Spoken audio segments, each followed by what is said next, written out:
Hello, everybody. Welcome to, we are recording, yay.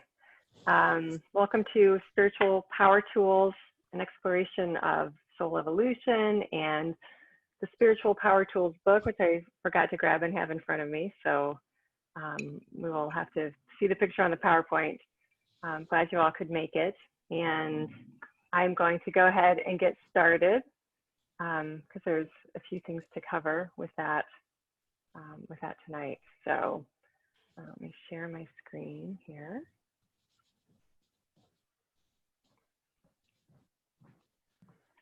All right. So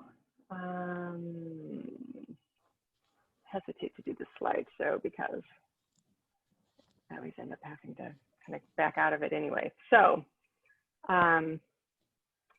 spiritual power tool support for your soul. I have kind of gone back and forth on this and calling it spiritual power tool support for the evolution of your soul. I think one email said, and then it was spiritual power tool support for your awareness. And I was debating between kind of really simplifying it. These are tools I use in my practice as a therapist, and you know, I didn't want to alienate anybody with with a lot of my spiritual background, which goes into things like reincarnation and soul evolution. And then, you know, so I've kind of gone back and forth from that, but I am going to go ahead and include everything and take what works for you and let go of the rest.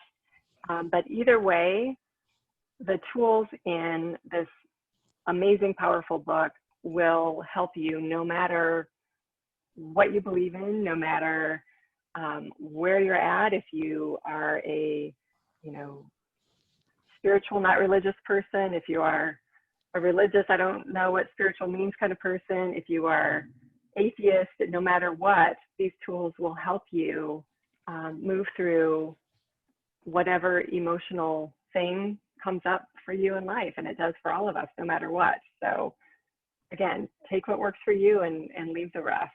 But I am excited to share all of it with you, and it's nurturing for me to be able to talk about it and present it as well. So this is once for you and once for me. So not just in the enjoyment of sharing, but in the reaffirmation of these things that I've been learning over the years, and I'm always up for reinforcing those for whatever I'm working on in the moment also. So Spiritual Power Tools is also available in Spanish. It's so awesome. It's a PDF file. There's not a hard copy of the Spanish book, but it is online at cfenlightenment.org. You can get a hard copy of the English version. You can get a PDF file of both the English and the Spanish version. The whole content with videos is on cfenlightenment.org, and the whole content of the Spanish version, minus the videos because those aren't in Spanish, but the whole copy of the book is on the website as well. So the one with videos, Jane Elizabeth, who is the author, by the way, of Spiritual Power Tools, has done many, many instructional, inspirational videos over the years. So what we did when we were putting the new website together, which I was part of that team, is that we found videos that matched the subjects from the book, because these are teachings she has reinforced in her classes over the years again and again. So we've got lots of videos of her that we added to that Spiritual Power Tools content on the website. So it just kind of reinforces and takes it a little bit deeper than what's in the book. So you can also buy it on Amazon.com for your Kindle. And I don't know if anybody even buys things for a Nook anymore. Do those even exist? But if they do, it's on barnesandnoble.com for your Nook. So just wanted to share that. A little bit of information here. I'm going to move these videos because I can't see my information here. So Jane Elizabeth Hart is the author of Spiritual Power Tools, and she is the founder of and the spiritual leader of Center for Enlightenment. which is an online resource. It is her online spiritual community, so to speak, where she posts all of her videos and MP3 audio recordings, and there's a blog there, and we just added 3 new self-study lessons over the weekend that are there and available also. So her vision for Center for Enlightenment is to create a spiritual home for people who are wanting to know more about their soul, about the evolution of their soul, about spiritual awakening, and how to do it. And I'll talk more about that in a little bit. And that website, of course, is cfenlightenment.org, and you can find all of her videos. Everything's free unless you want hard copies of things. She has around 200 videos on YouTube as well. Those are available to you. So Jane Elizabeth wrote Spiritual Power Tools. Probably took her a little while, but it was first published in 2004. And it was based on her own spiritual process and her decades of search and struggle. And in the midst of her journey, as she was going through the difficulties that she went through and had to forgive, release, let go, change, she wished she had a teacher or a guide or a book or something that could have helped her through. And she didn't. There were no books that resonated with what she was experiencing in her meditation, with her out-of-body teachers. And so her commitment was, oh my gosh, if I ever make it through this process, I am committed to help other people who are going through this also, and awakening to this new state of consciousness and supporting their souls, and giving them the book that I wish that I had. So in the dedication in the book, she says right there, this book is dedicated to all souls who are passionately striving to live in the radiance of the true self. All right, so I want to ask you, and even, feel free to put these in the chat, the responses in the chat, but I want to ask you, what does spirituality mean to you? And when did your search for something more, what's more, what's out there? There's got to be more than this. When did your search for that or your understanding of that first begin? And what does it mean to you to be on a spiritual journey? Again, if you're not into this, don't worry about it. But for those of you who resonate with those questions, what does that mean to you? What does spirituality mean to you? I have kind of grown up in the era of, I'm spiritual, not religious. I more or less actively try to distance myself from some forms of religiosity, and so that I can hold my own process more openly, which is kind of a vague way to describe spirituality, I guess. But I don't know, I'll be curious to hear what you have to share about that as well. So we've got somebody sharing, so let me go to that chat. All right, spirituality is the sense that there is a greater purpose to existence, that the human dimension is a small part of the big picture. Beautifully put, thank you. That's great. So an example of your search for something more first beginning, sometimes that can be a very big revelation. Something happens. Sometimes it's a revelation in the midst of something amazing going on in life, or a big transition, or perhaps a loss. There's different times when that can come up, and I'll share mine as you're thinking about your responses to that. And you don't have to share it either, but think about it. Let that become part of your process of this evening. I know that I have always felt a curiosity around God and what that means. I always loved going to Sunday school at church. I always loved all the things my mom and dad were doing. They had meditation in our basement when I was growing up every Friday night. I remember so I was thinking about this when I was preparing the PowerPoint. I could smell the Folgers coffee and the incense that Friday nights always meant, and my siblings and I would be upstairs, trying not to wrestle too loudly. So Dad wouldn't have to come up the stairs and tell us to be quiet because they're meditating downstairs. And, so it's always been a huge part of my life. I was thinking too, because they meditated in the basement, we had this giant life-size picture of Jesus in my basement, which was always there. It was always there when I was growing up, so I didn't think anything of it until high school. And high schoolers, they will tell you what is on their mind. And apparently having a giant size picture of Jesus in your basement is kind of odd. I did not know that. It's just, there he is. And I didn't really think anything of it when they told me. It's like, it's odd to you, but it's really pretty normal for me. So that was surrounding me all the time while I was growing up. But it wasn't until I was in college. It was my sophomore year in college. And I had just completed, during my freshman year in college, I was what was called then the International President of the Youth of Unity. It was Unity is the denomination I grew up in. And I was one of the 3 international representatives. We put on the conference and visited the regional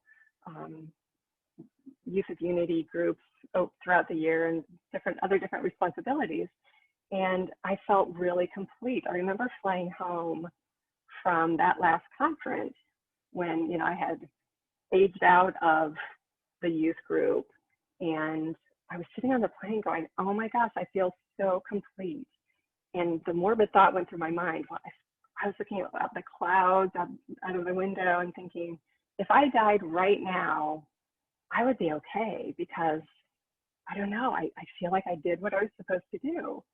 And it's like, oh, that's a really weird thought. So anyway, so I went back to school, and a couple of weeks went by. My roommate was engaged by then, so she had gone back home to be with her fiance, and I was cleaning up my room, which I'm sure she was very happy about by the time she came back. But I was cleaning up my room and listening to this audio tape of one of the singers who would come to the youth group conferences. And the words were, I surrender to the love of God flowing through my life. There's a chant, so those words were repeated over and over again. I had the stereo pretty loud in the room, and I was singing along with it, and all of a sudden, I just started crying, burst out into huge, big tears, and I dropped to the floor on my knees, and I'm crying, and I'm watching myself crying, thinking, I have nothing to cry about. Why am I crying?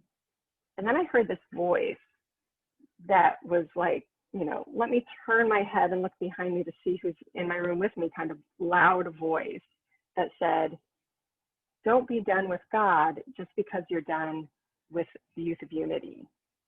And it was like this huge epiphany for me, like, oh my gosh. And in that moment, like 50 things shifted in my mind-body system.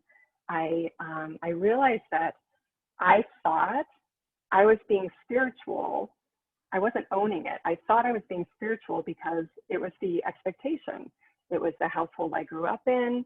It was the thing that got me positive feedback. It was fun to do. It was fun being a leader in the Youth of Unity and all of that. But in that moment, I realized that's my heart. That is my heart. That is the most important thing to me in the world. And so everything just made sense. I changed my major, and I shifted my schooling so that I could then become a licensed Unity teacher and teach classes in churches and different things, because I knew that's where I wanted to go next. That was a moment that for me, that was very powerful. And that was like, okay, I'm here for something more than, being at Iowa State University, getting through college so I have a degree, because that's important. And I don't know I don't really know what's next. And that was really the first time I knew it was next. Like, I don't know what's going to happen from here, but I know that this is my path, and I own it. It was my first time to really own that. So I've been talking a long time, so let's see what you guys are saying over here. There's an awareness in me that is greater than my humanness. Yes. Okay, let me see. I can't find my scroll here. There it is. Okay. Spirituality to me is an experience with the higher power, the I am. That experience is what I'm talking about. Yeah. My experience began at 18 when my father made his transition, and I felt a portal of sorts before he passed.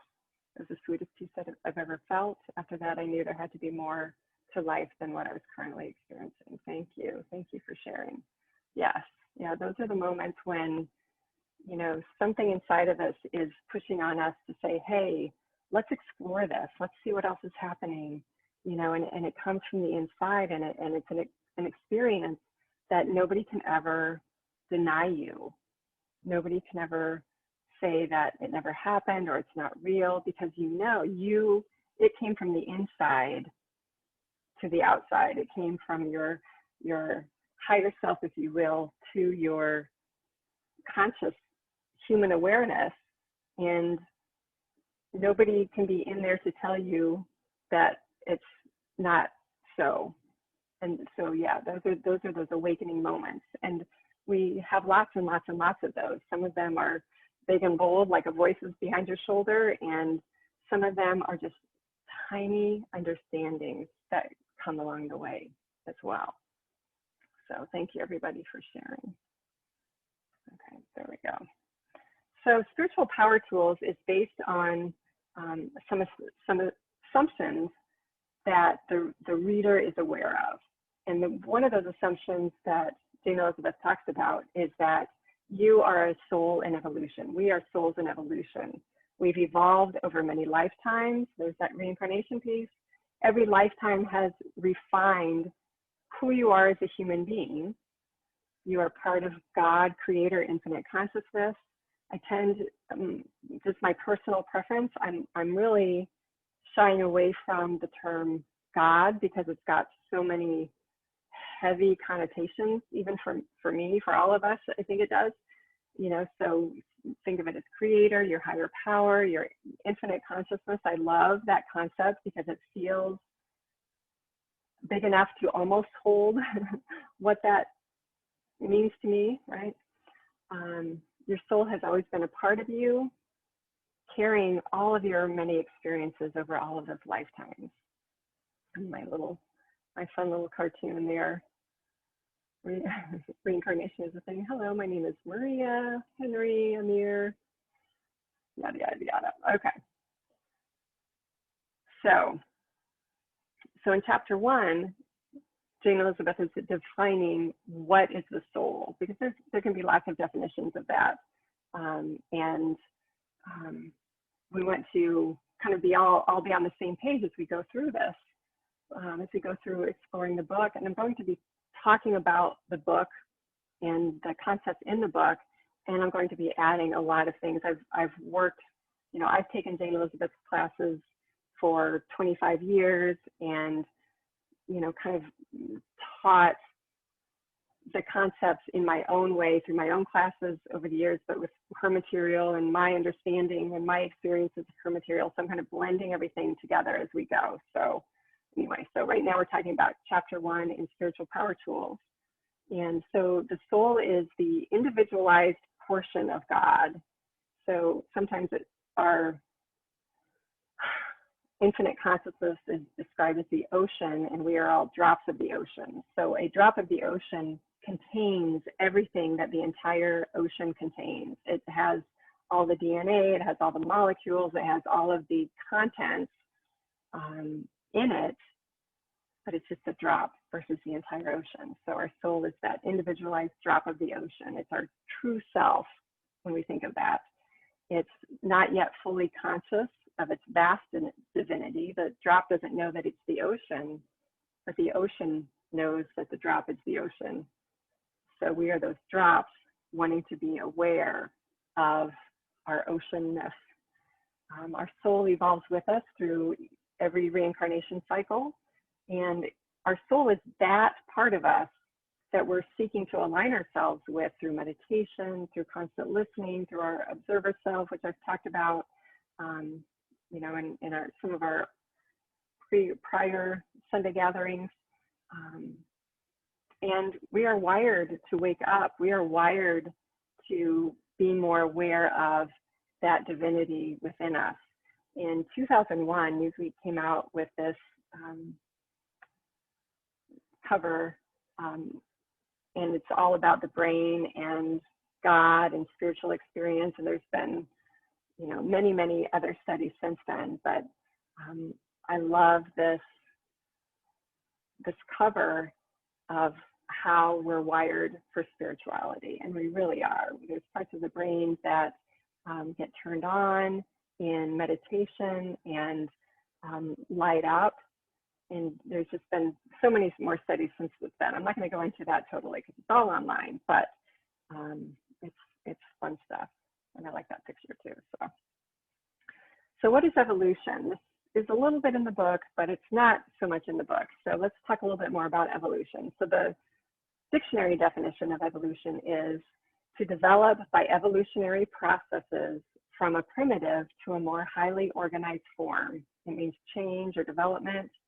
So soul evolution then is the process that we each go through, each soul goes through, to develop from a lesser to a greater awareness of pure energy. So when I'm talking about soul evolution, that's how we're defining that.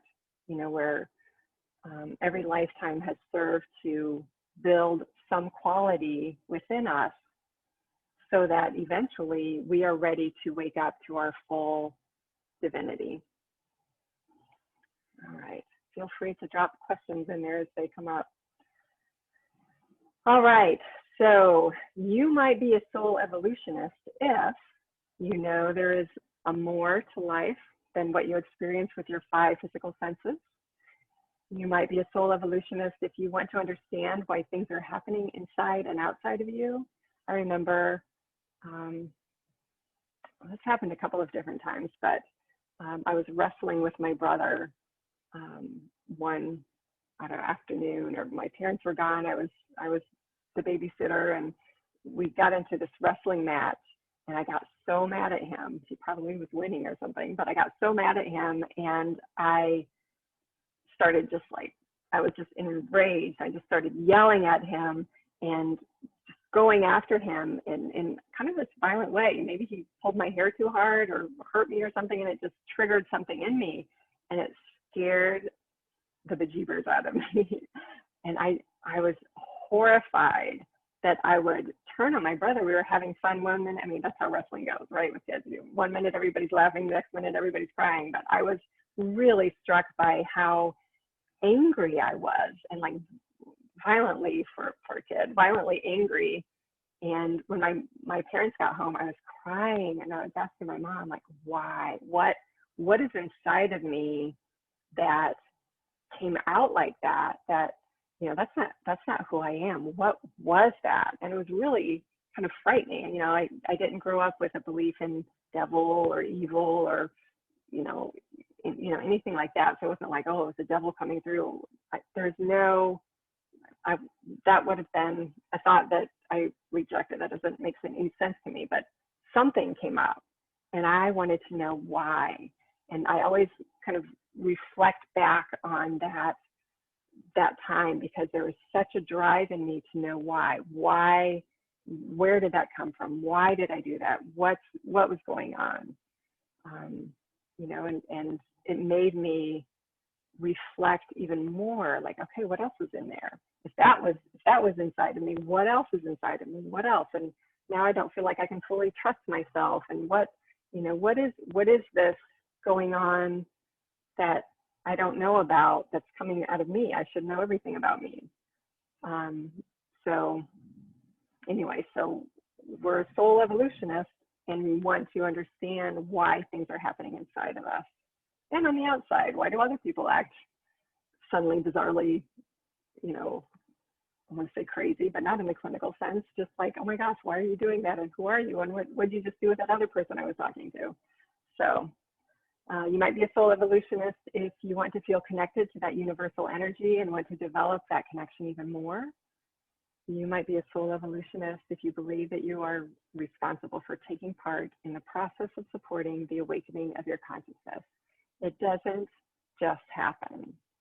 It takes our participation, and we'll talk about that more down the road. All right, any questions so far about how we've defined soul for our time together or soul evolution? Checking the time here, okay. So with reincarnation, I like this cartoon because there are a lot of concepts of reincarnation out there. And, you know, I can only speak from my understanding that I've walked through. And so I like this one about, you know, he wants to live his same life over again, but what they're telling him is, no, we only offer sequels, not remakes. So we don't live the exact same lifetime over again. Things shift a little bit. We still have the lessons we need to learn.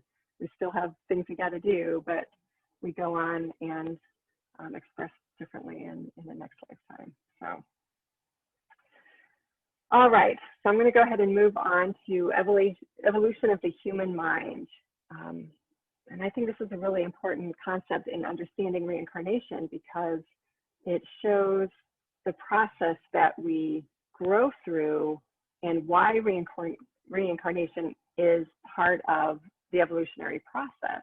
You know, so if we're evolving from the little tiniest bit of consciousness when we come into form, when we become that drop of the ocean, and that drop starts to expand, but it's got to start somewhere. So we come with the most minute awareness of who we are, like microscopic.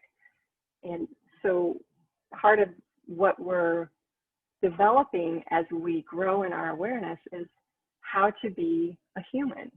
So soul evolution is about how to be a human and reaching that point where we're ready to understand how to be a divine being after we've mastered our human being. Yes. Okay, so our instinct comes first, that instinctual survival mode within us. It's the oldest part of the brain stem, and you know, the back of the brain, our lizard brain, it's called also. And that's our instinct. It's our, you know, I have to get food, I have to procreate, I have to survive, I have to keep myself safe, and period, end of report. So that gets developed in our very early incarnations. And then it's not quite as compartmentalized as this chart makes it look. You know, they kind of all work hand in hand. But our awareness first is of that survival mode. Then we add emotions and how, you know, I have feelings about this. Maybe before I would just club somebody because they were trying to take my meat. But now, oh, I've got feelings about that. I know that it would hurt. I've had enough lifetimes that I know that it would hurt if I clubbed somebody. And I don't know if I want to do that. And besides, I think they're kind of cute. So that's kind of a weird sensation. What do I do with that? And we just kind of learn and grow and try to figure out what emotions are all about and what do we do with them. And, you know, at first they're probably really out of control. And, you know, then eventually we kind of get a handle on, okay, this is what it's about. And simultaneously, but then more so, our intellect begins to develop and fill out more. You know, when we can look at our emotions objectively, then we can manage them better. So our intellect is developing also at the same time, but then takes it to a different level too, because our intellect can help us manage our emotions, but it can also create things, and, you know, can write things, it can learn things, and so on and so forth. So, so then the next phase in our evolution is developing the intuition. And that's a whole new use of the brain. I read somewhere one time that the brain has actually, the human brain has not evolved in thousands of years. And my theory around that is that that's because we have not developed our intuition enough to help our brains need to look differently than they do now. We're still kind of in the intellect phase of our mind and our brain as humanity. So the more we develop our intuition, it might be 500 years from now before we can have a good picture of that. We might be all around, who knows? But but then I think our brains will be very different because they become receptors for information and the channel. Well, let's go to the next slide because I'll kind of talk about that a little bit. All right, and chapter 2 of Spiritual Power Tools is called From Intellect to Intuition. And so let's talk about this, and then we'll go back to what I was, the thought that I was starting. I want to give you more information before I go any farther with that. So the intellect is developed over lifetimes.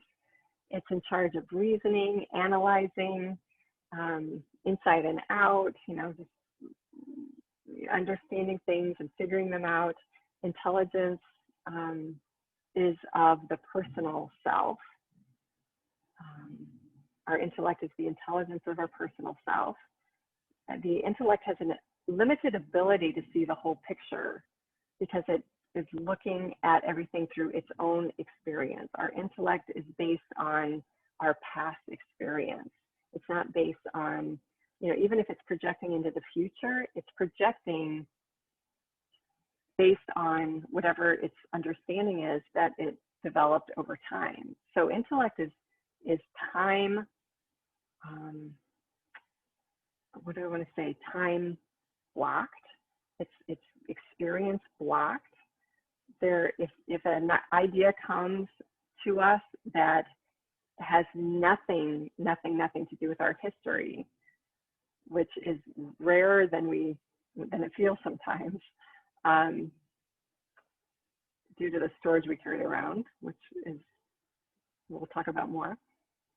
But if it doesn't come from that history, then it's intuition. But 99% of the time right now, it's coming from our storage. The intellect is limited to what it takes in through the 5 senses and through brain processing, through that analyzing. Somebody can be very, very good at analyzing situations and understanding something, but that's not intuition. That is still intellectual understanding. And nothing wrong with that. That's awesome. It's beautiful. And it's not intuition. Intuition is an advanced thought process. It's the higher faculty of mind. It's awakened by a desire to know more, because as we desire is a very magnetic quality. And if we desire to know more about who we are, the universe responds. The universe feels that magnetic pull and says, oh, okay, well, let's start giving you some insights about who you are, and let's help you understand more about who you are and the things that you need to let go of and the things you need to develop so that you can know your whole self with a capital S. Intuition is the intelligence of the soul, not the personality self. Intelligence of the soul. And are they one and the same? Yes and no. The personality self, the soul. We'll talk about that later. And the intuition must replace the intellect as the primary means of thought as we go forward in knowing our whole selves. That intuition has greater access to this universal, Jane Elizabeth has called it in classes before, the universal storehouse of wisdom, right? So there's this divine internet that's out there with billions of more pages than a Google search, your biggest Google search, and the intuition has access to all of that as it gets developed. not all at once, right? But slowly over time, we have access to more and more information. But we've got to learn how to manage the information we get first, and then it's able to develop as we can hold more energy and information.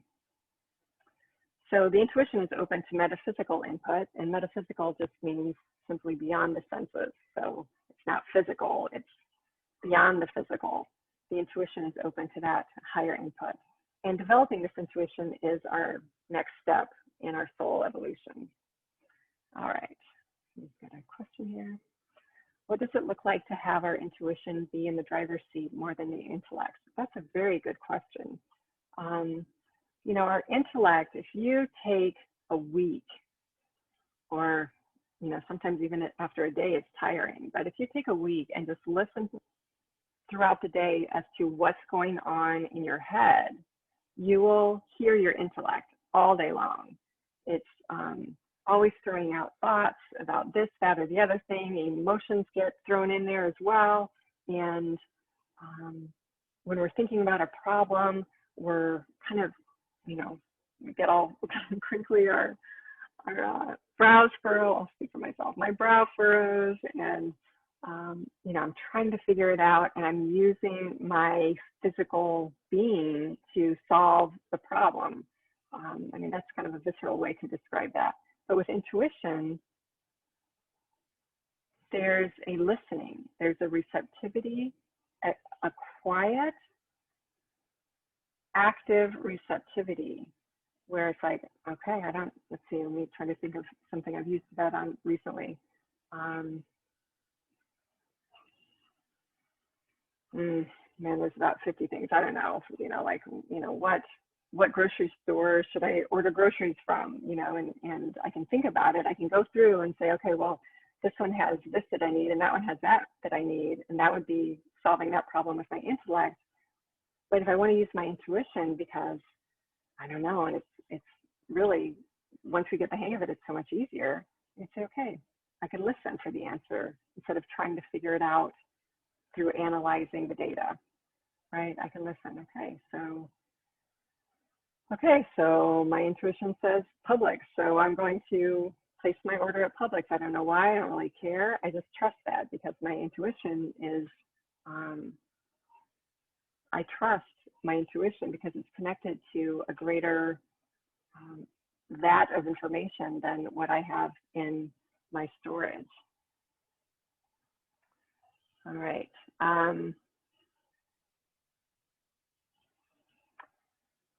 Yeah, I think that's a big question, Leslie. So ask me again if we're not covering it as we go, because I think it's a process for our intuition to be more in the driver's seat than our intellect.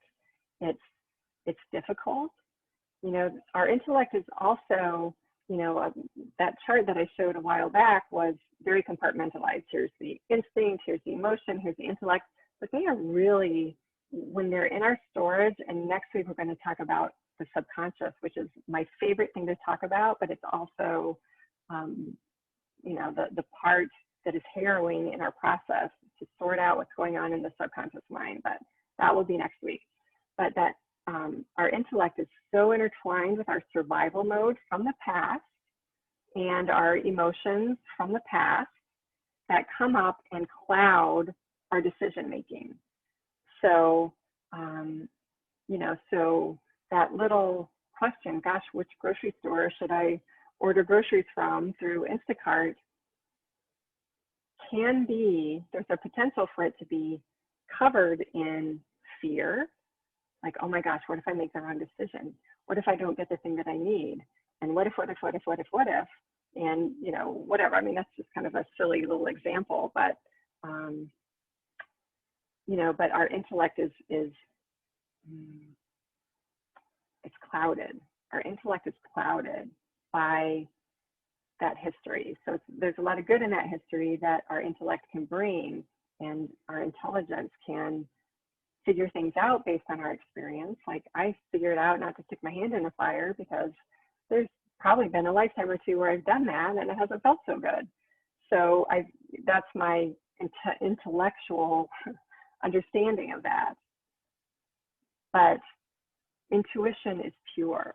Intuition is free of our attachments. It's free of our attachments to what the outcome is. All right. So that's what I want to talk about more and more, but I'll let that go for right now. Heart math has demonstrated that when the heart was hooked up to an EEG, leads and photos were displayed for individuals randomly. No new order photos that would either elicit a happy or soothing response or fear response. The heart responded accurately before the individual saw the photos with their eyes. The experiment was repeated with the same clinical research results. Fascinating demonstration. Yeah, that's great. That is great. So yeah, there's different things that, and I think over time we're going to be able to measure more and more that kind of thing. So Mary was talking about Heart Math, the organization Heart Math, that does a lot of biofeedback research studies, showed that people could pick up on whether a picture that they were going to be shown was going to be happy or sad before they even saw the picture. And that's just kind of sensing the vibe, right? Which is a higher form of our senses. It's feeling, right? It's the vibration is physical. So the more our intuitive sense gets honed, the more sensitive we are to those feelings that we can tap into. And a lot of people are. There's a lot of like phenomenological things that are out there, you know, psychics and that kind of thing that can tap into energy and feel what it is. It's still limited though, right? Because that person isn't pure. Not that they're bad people, but they're not pure. Their intellect isn't pure. So they're picking up vibrations and interpreting them according to their understanding of that energy. And so, you know, it's still intuitive, right? So, okay. All right, so our next step is moving from that step of human intellect to intuition. All right, so meditation, I'm just gonna check my time here, okay. Meditation is the most important action you can take to change your consciousness. And don't worry if that's not really on page 10 in your book, because there've been a couple different printings of spiritual power tools. So it's still chapter 3, whatever page that particular quote is on. Meditation is the most important action you can take to change your consciousness. Meditation helps us learn to observe our thoughts by practicing. If we're sitting in meditation and our mind is just going and going and going, our meditation is serving to help us practice watch those thoughts instead of jumping into a conversation about them. If I'm thinking of that shopping list for Publix, that's different. If I'm participating in those thoughts, like, okay, yeah, Publix, I need grapes and I need avocados and I need lettuce and, you know, whatever, that I'm attached to what's happening in my mind. But if I can hold my center and hold a focus, then the thoughts about Publix can just kind of pop up and keep on moving on, rather than me attaching a whole string of next thoughts to that. And that's important because, you know, again, we're learning how to differentiate between our intellect and our intuition.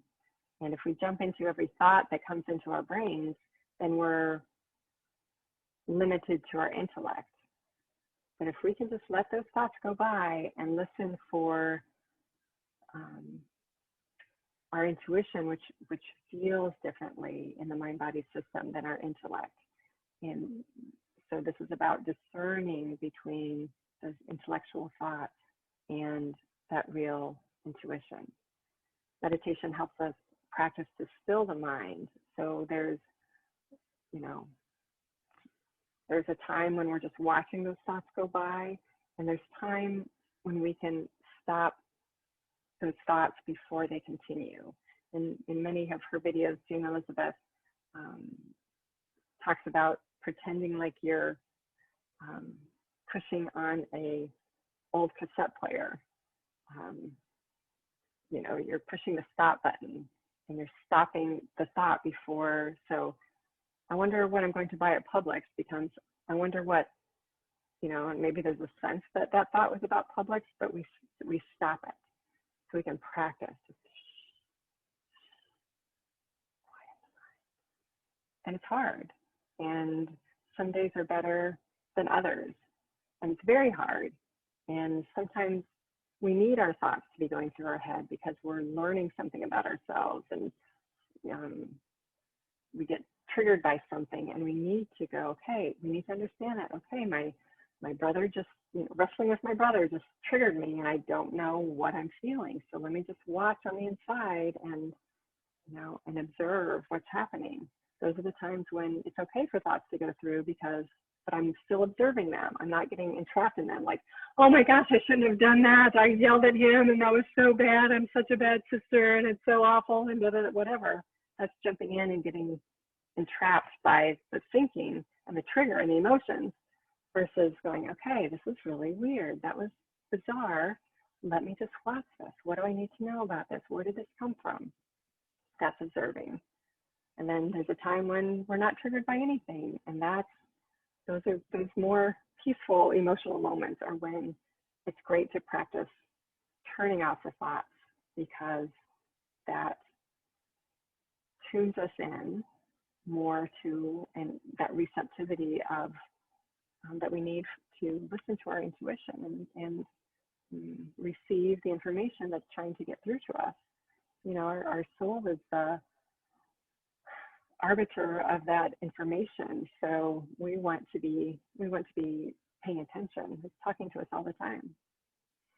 So meditation helps us change the direction of the energy that our attention is paying. So I kind of left that awkward statement the way it is, because our consciousness, our awareness is always paying attention to something.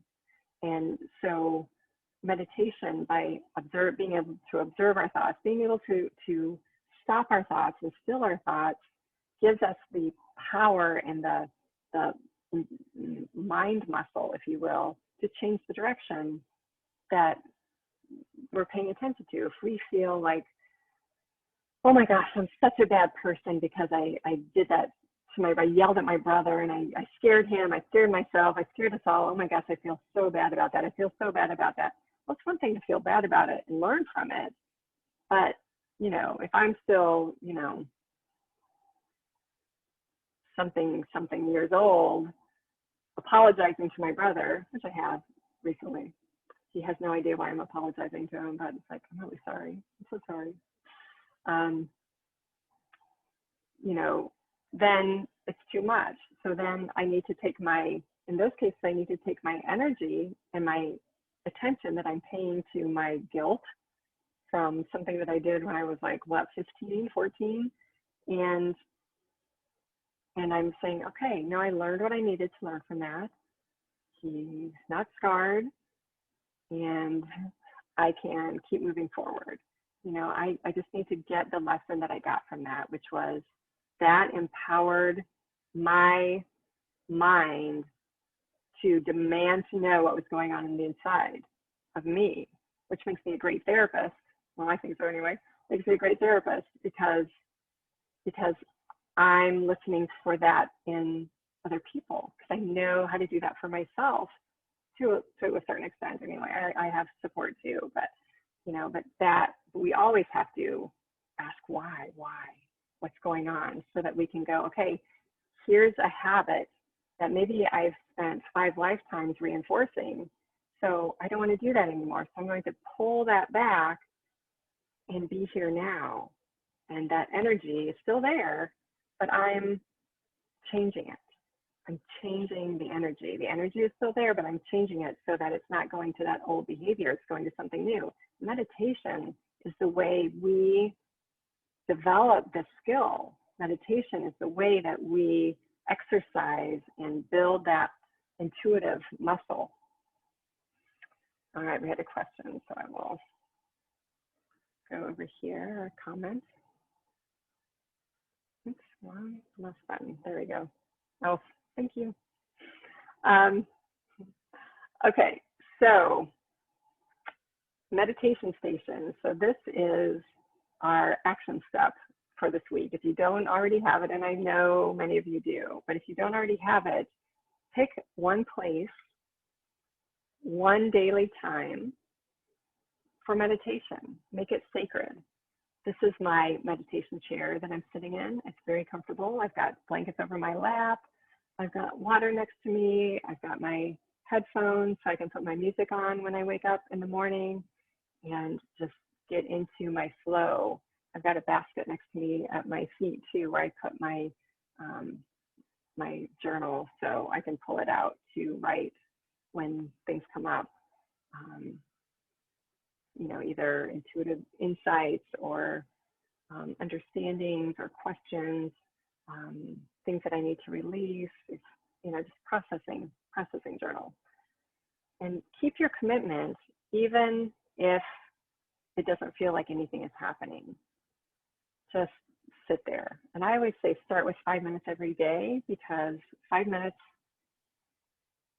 nearly anybody can do 5 minutes of meditation every day, and then stick with it. Don't give up. Don't give up even when you feel like you don't want to, even if you're too tired. Just sit there and sleep. But you're sitting there and you're planting yourself in your space. I remember, oh my gosh, I always count things by how many houses ago it was. This was like 4 houses ago. So I'm not even sure if my son was born. So almost 20 years ago, I had this meditation, I don't know, practice that I did, and the same chair, same time. And I heard this prompting, this inner prompting one time to say, okay, now get up. It's in the middle of my meditation time. Get up and go in the other room and sit in that couch and meditate. So I'm like, okay. So I went into the other room. I sat down on the couch, and there was no energy there whatsoever. There's like, it's like, I don't know, looking at a Monet painting to looking at a blank canvas. There was nothing going on in that chair. And so it was teaching me about the vibration that I was creating, and it was enforcing that in me, that, you know, I am creating this vibration when I sit in this chair. Time is physical. It's a physical measurement. So if we're there at the same time every day, then you know, then every that time gets infused with our energy, and the chair was infused with my energy. So I learned that I could just sit down in that space, and it was already vibrating my meditation vibe, you know, so it helped me. If I sat in the couch in the other room, I would have to work a lot harder to get myself into that meditation space.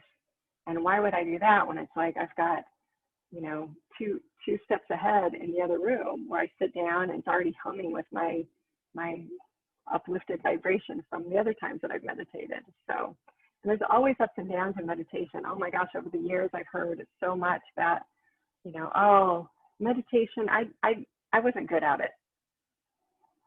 Nobody's good at meditation. No, that's why it's called the meditation practice. There is nobody who's good at meditation except the people who keep doing it. Those are the people who are good at meditation. And I guarantee you'll hear from all of them. Yeah, some days I can get completely blissed out, and other days I just think, what am I doing here? You know, my butt is tired and I'm just falling asleep, and I've got 50 other things I'd rather be doing, but they do it anyway. And that's success. Doing it no matter what is success. Everything else is practicing and building all these other skills that we've been talking about. All right, so any questions about that? All right. So in the book, page 13 or not, depending on what copy you have, or if you're scrolling through the one online or in a PDF file, Jane Elizabeth has a God computer. This is a fun story because we all tease her. you know, she is, and how do you say that, octogenarian? So she has, you know, she built these concepts over the years that we don't even have anymore. Like the tape player was something that she taught us, but, you know, back then we did have tape players still, but, you know, stopping the tape player and hearing that big loud click that, you guys know what I'm talking about. That big loud click when you push the stop button on a cassette player tape, that's a visceral feeling that helps to stop those stops when we're meditating, right? So that was one of her concepts too that she shared. And then, so years ago, on her journey, Jane Elizabeth sold computers. And she'll talk about, you know, how big they were, and she would go into doctor's offices or dentist offices, or maybe both, and sell computers to these offices and talk about all the wonderful things they would do. And so one of the things that came through for her as part of her process in teaching her about meditation, again, from the inside, she had no books. She just had these inner sense, these inner guides. She calls them her out-of-body teachers. And she had this inner guide teaching her these concepts that we get to read about in a book now, thanks to her. So one of her concepts was that the God computer, right? So here's this gigantic old computer that is in this image she's creating, right? And so the God is the main computer, the mainframe, she used to call it. And that is where all the information is, right? And so meditation builds that connection, our intuition, to that main computer. And meditation is that direct line to that computer. So we are the standalone computer that connects to the mainframe. Isn't that wonderful? I just think that's adorable. And our intuition interprets the information and brings it into our consciousness. So it helps us understand the information that we're receiving. So nowadays we would talk about it more like meditation is what connects us to our Google search, right? It is our Google search, and it connects us and it helps us to receive. We ask the question and it helps us receive the answers. Fortunately, not 5 million all at one time, but it helps us receive our answers nonetheless. So meditation is our internal app for our soul connection. It's what keeps us connected all the time. Meditation is really helping us be in charge of our minds instead of our minds being in charge of us. So it's this app that maintains that connection and helps us. The more we use it, the more it helps us maintain that soul connection. Meditation changes our brain. There's lots of studies about that. And it ignites new neural pathways. And again, that's the thing that's going to evolve our physical brain, is meditation and developing that intuition. And meditation upgrades, using that computer terminology, it upgrades the brain to be able to receive new information from that universal storehouse of wisdom, not just from our stored memories, our intellect, our subconscious.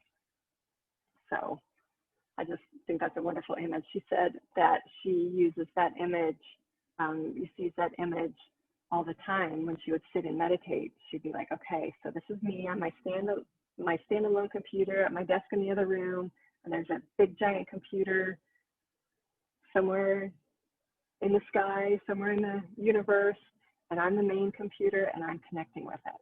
And so she would use that visual to visualize being connected with that God computer, and that helped her, that gave her a focus and a way to practice that meditation when, this is back in the 60s when nobody was really talking about meditation as a way to connect with our intuition, and not in the way that she was using it on her journey. So it was a helpful image for her. All right. So guided meditations are helpful. Yes. And, there's, Mary shares some good insights there too about, different ways we can hold our center and be present and connected with that. I love putting my hand on my heart, and Mary's talking about, you know,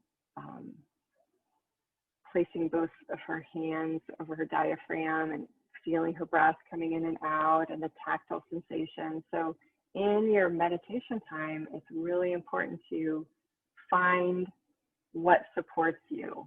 You know, if lighting a candle supports you, light a candle, stare at the flame, use a guided meditation.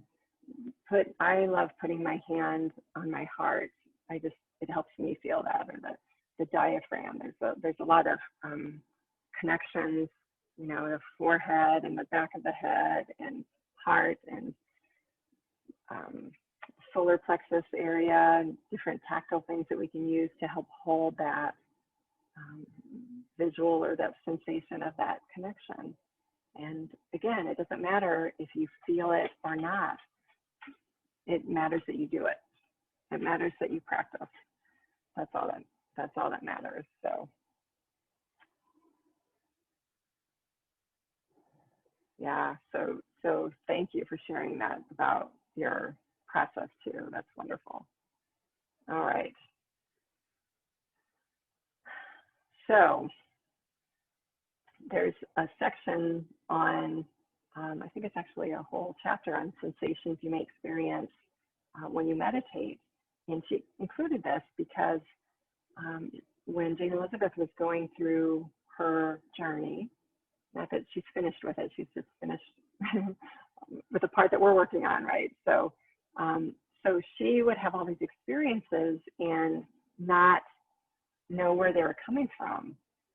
Like the first one, you may feel a cool sensation on your forehead as if you had menthol rub or Vicks between your eyebrows. And she would always talk about that. She's like, I would be meditating and I would feel like this cool sensation on my forehead, and I didn't know what that was. I would wipe it. I'd try to wipe it and make it stop. And I would think, did I get Vicks on my forehead? Why is this sensation here? And then, you know, it was a long time before she understood, oh, that's my intuition opening up. That's my third eye opening up. Okay. And she didn't know these things. So again, this was her push behind creating spiritual power tools, because she's like, I didn't want people to struggle for months for something that if I had been able to read it in a book, I would have understood and moved on. You know, so she really forged this path for us to have understandings quicker and get to the good stuff. Now we don't have to worry about, oh, sensation on my forehead, I know what that is, no problem. Let me get the insight that's trying to come through me now. Let me not worry about this sensation on my forehead. Let me just understand, okay, I'm getting downloaded with something. What is that? And what do I need to know? Or let me just fill my mind and relax and wait, because it will come up into my consciousness, into my awareness when it needs to. So other sensations, you could experience slight tension or pressure between your eyes. You know, again, this is opening up new channels in the brain. So a lot of head stuff can happen. Stream of energy over your forehead, the top of your head may heat up or feel itchy. You may see light. Some people see light, some people don't. It doesn't make any difference. It's about our wiring.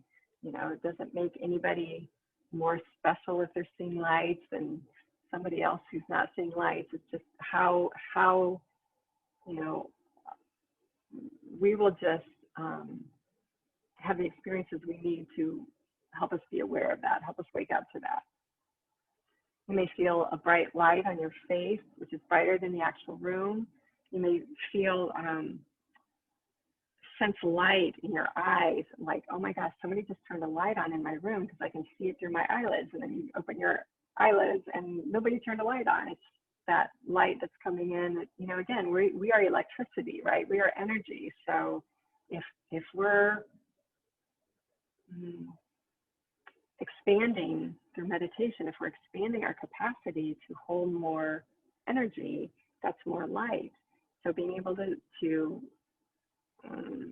having an experience of seeing bright light behind your closed eyelids is seeing that energy moving through you. That's what that is. I mean, it's really very scientific. That's why I like talking about the brain all the time too, because sometimes talking about the brain is more accessible than talking about things like energy, and we're all energy because it's a little more concrete for our concrete thinkers.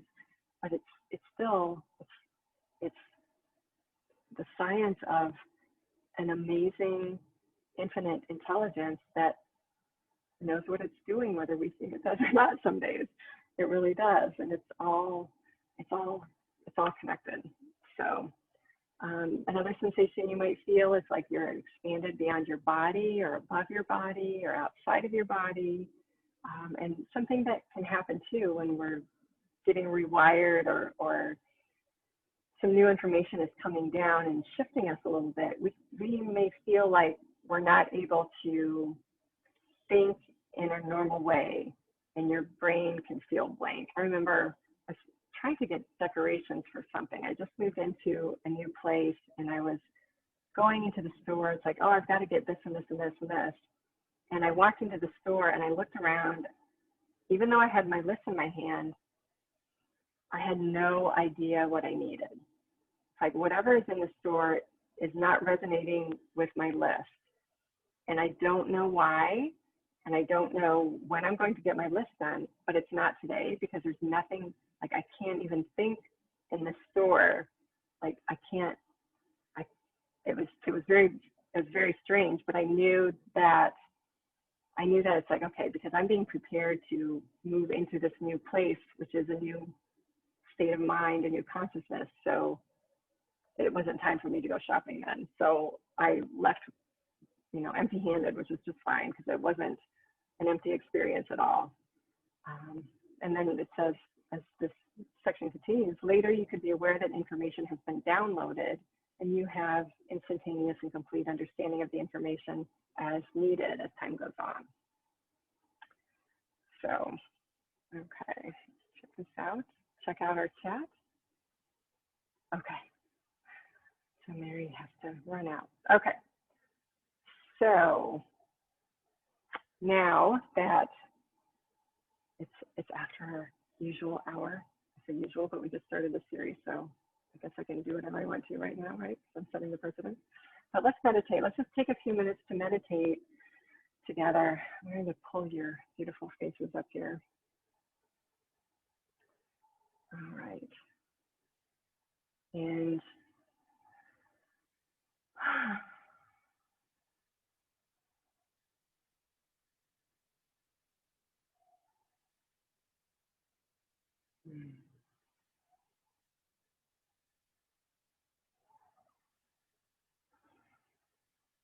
a lot of information was poured out tonight.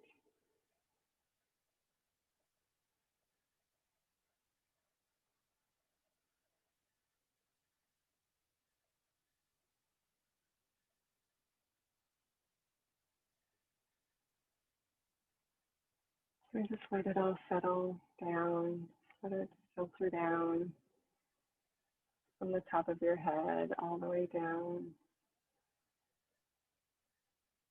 your neck and shoulders, arms, torso, legs, feet, and out into the earth from the bottoms of your feet.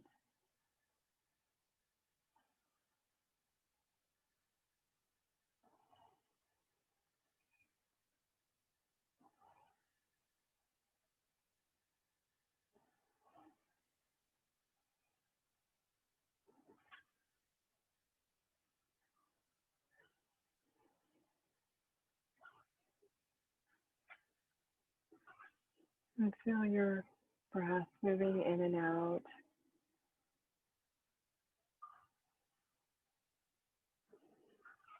In through the nose, the cool air, and out through the nose, the warmer air.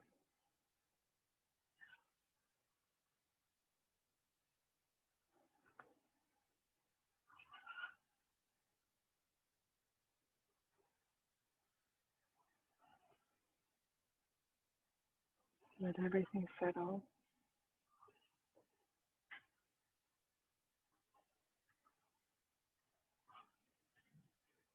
And let your attention be on the tip of your heart. If you need to place a finger on your sternum, at the place where you imagine the top of your heart would be, and do so if that helps.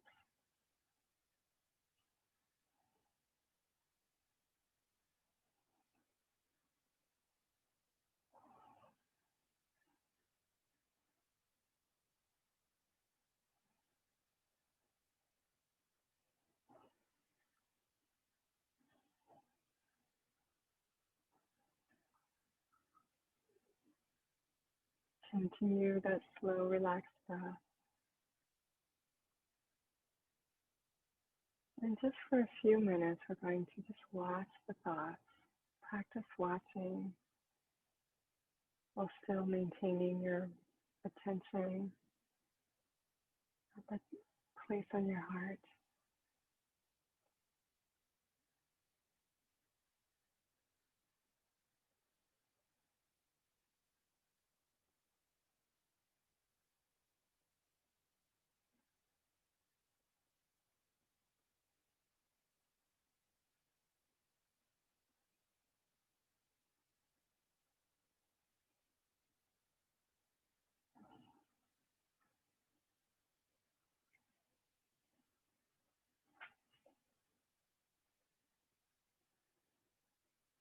Maybe there are many, many, many thoughts going through your mind. Just let them pass through.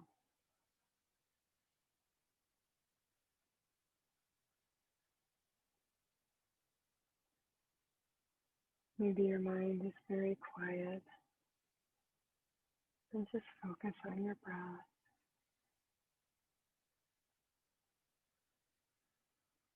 Maybe you're somewhere in between. Just notice the thoughts and bring your attention back to your heart.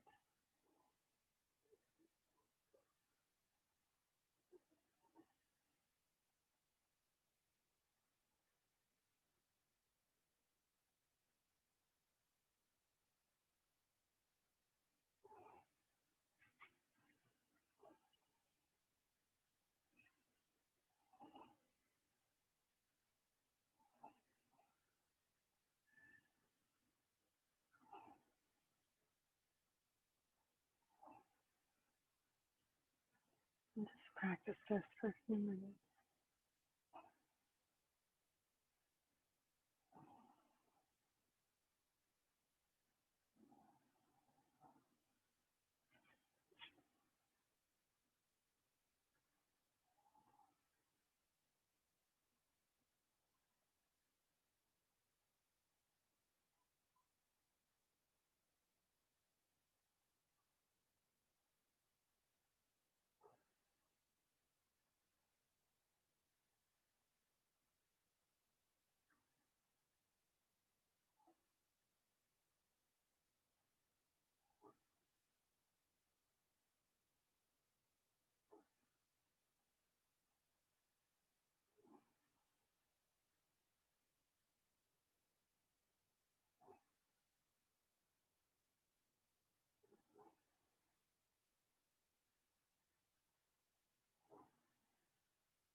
And now let your attention return once again to your breath.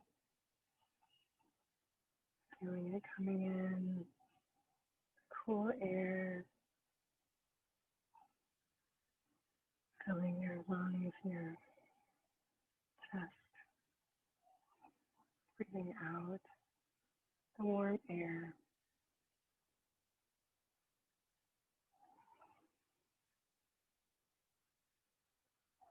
Feel your body in the chair.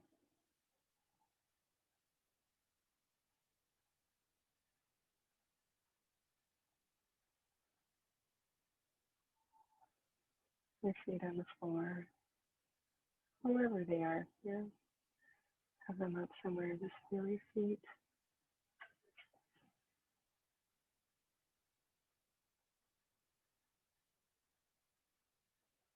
And let your body be aware of its place in your room.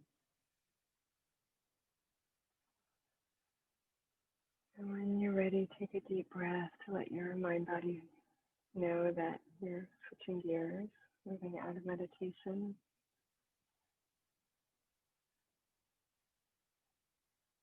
And as you're slowly coming out, I just wanted to mention that was just over 5 minutes of meditation. Maybe it felt like an eternity, or maybe it felt like 30 seconds. But just to give you a sense of how small of a time we can begin with to make a huge difference in how we feel and how we're able to work with ourselves. So next week we're going to be back and talking about moving from the third dimension to the fourth dimension and what that means. It's really about moving from our human self to our divine self.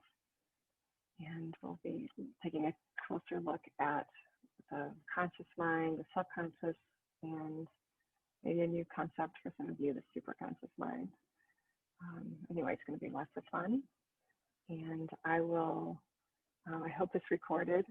Zoom just updated, so heaven knows what's going on with that. But if not, I don't know, I'll redo it or something. I'll figure it out. Anyway, thank you all for coming tonight, and I look forward to seeing you again next week. Feel free to email during the week any questions, chicagobrainspotting@gmail.com. And blessings to all of you. Bye-bye.